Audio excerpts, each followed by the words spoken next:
If you grew up in the 90s or 2000s, I'm sure you recognise this. In school, a class project would begin here, a trip to the library to borrow a Dorling Kindersley Eyewitness book.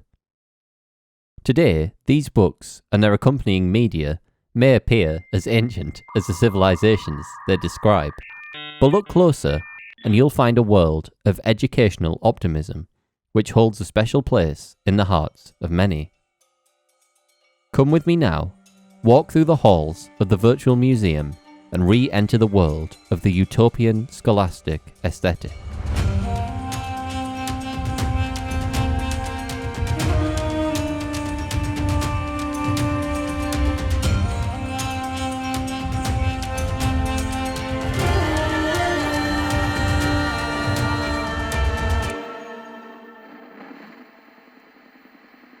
Dorling Kindersley began in 1974 in London, initially operating as a book packager.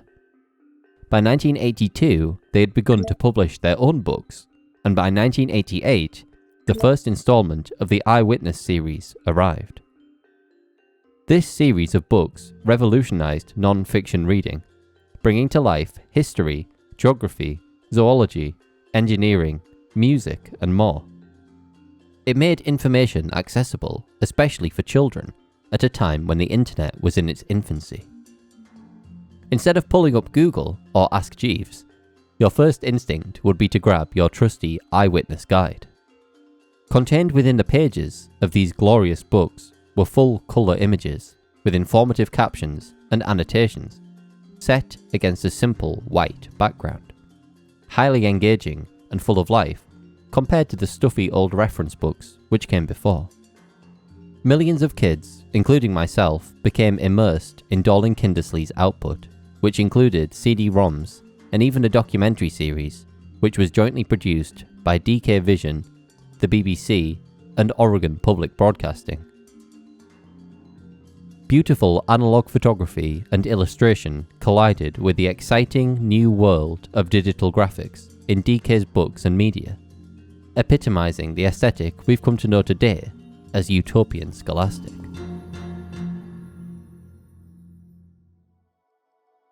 Utopian Scholastic was a popular aesthetic from the late 1980s to the mid-2000s, the precursor to aesthetics like Y2K and Frutiger Aero. It encompasses the optimistic, educational or edutainment media which was being produced at the time, often relying on classic typography and utilizing elements from nature and classical history, as well as early 3D graphics. It manifested itself further in museums, book and coffee shops, kids' bedrooms, and in documentaries such as those shown on the Discovery Channel. Think Rainforest Cafe and planetariums, wrapped inside the kid version of Frasier's apartment. The aesthetic utilized a global approach to design and often borrowed motifs and patterns from a range of cultures. New Age and world music were often used in Utopian Scholastic media and lent it a sense of inclusivity and progressiveness. As we approached, and immediately after the millennium, we began to view and present information from an end-of-history perspective, looking back on what came before and taking stock of humanity's progress as we celebrated such a great milestone. Much of the media that used the Utopian Scholastic aesthetic was written from this viewpoint, something which I think contributes to its overall feel. The future was bright, and people felt that our increasingly available access to new technology and information would only make things better as we entered the 2000s.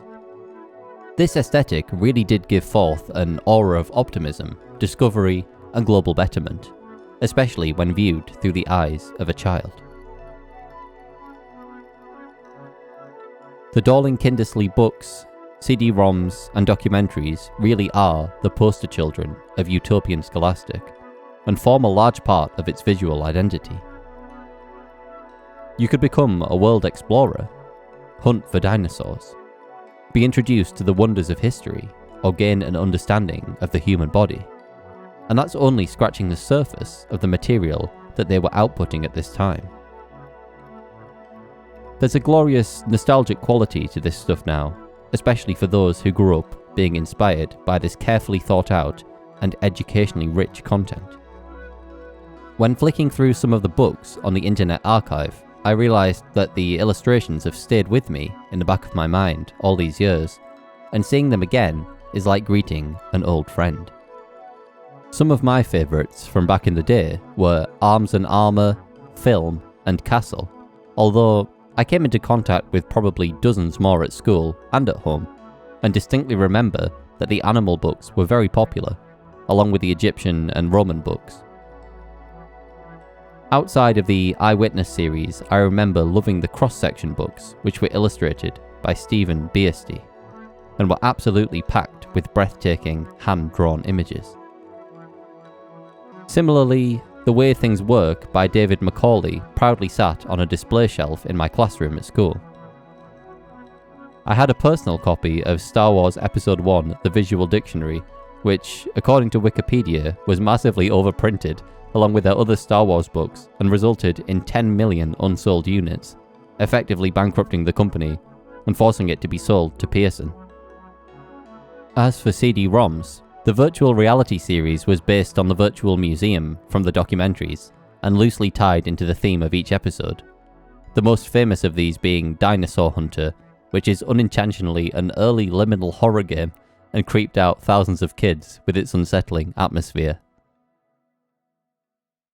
The revival in interest in Utopian Scholastic, and by extension the Eyewitness range, has really come about in the last 5 or so years, with the term being coined 8 years ago in 2017 by the creator of the Facebook group Utopian Scholastic Designs from a pre-9/11 world. Interest in the aesthetic on YouTube has only really picked up in the last year, and even then, it's still pretty obscure when compared to Frutiger Aero, Vaporwave, Weird and Dreamcore, or Liminal Spaces. Utopian Scholastic truly captures a sense of childhood wonder, at least for me, and reminds me of a time when learning was exciting and technology was seen as a solution to the world's problems. A time before social media, doom scrolling, AI-generated content, and algorithms. When the information absorbed by kids was curated by professionals and presented on a VHS tape, played on a CRT, rolled into the classroom by the teacher. Thankfully, Dorling Kindersley are still producing Eyewitness and many other books, along with uploading videos to YouTube and Instagram. Let's hope that today's kids find as much value in their products as we did, and let's hope that one day the world might reflect the Utopian Scholastic vision. I of course can't cover every single aspect of this wonderful world of 90s and 2000s nostalgia in one video, and if you'd like to do some further research yourself, I'd recommend checking out the Consumer Aesthetics Research Institute article, as well as the Aesthetics Wiki article. There's also a great channel on Arena by Evan Collins, which has hundreds of high-quality images.